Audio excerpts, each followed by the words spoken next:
All right, our DMR. So Joy added 26 new contacts to her phone list. She now has a total of 100 contacts. We're going to let this C represent how many contacts Joy had on her phone before she updated it. We're going to write an equation and solve for C. So we're going to go ahead and take a look. We're going to write an equation and then solve for C. Maybe not. There we go. All right. So let's take a look. If we have, she has the number of contacts, right? So where our equation here, she has the contacts. So she has the number of contacts. She added 26 new ones. So she literally just added 26. Now she has a total or equal a total of 100 contacts. Look at that.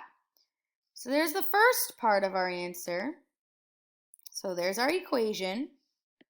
Now let's solve for C.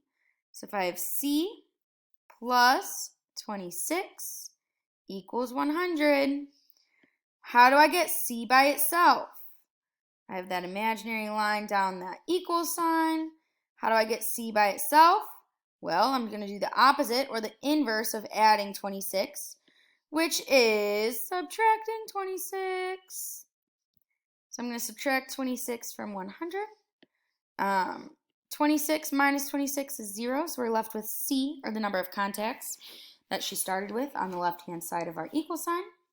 And then if you do 100 minus 26, the 1 becomes a 0. To make this a 10, now we can borrow to make it a 9. To make this one a 10, 10 minus 6 is 4. 9 minus 2, 8, 7. And then 0 minus 0 is 0. So our contacts is going to be 74. Whoop.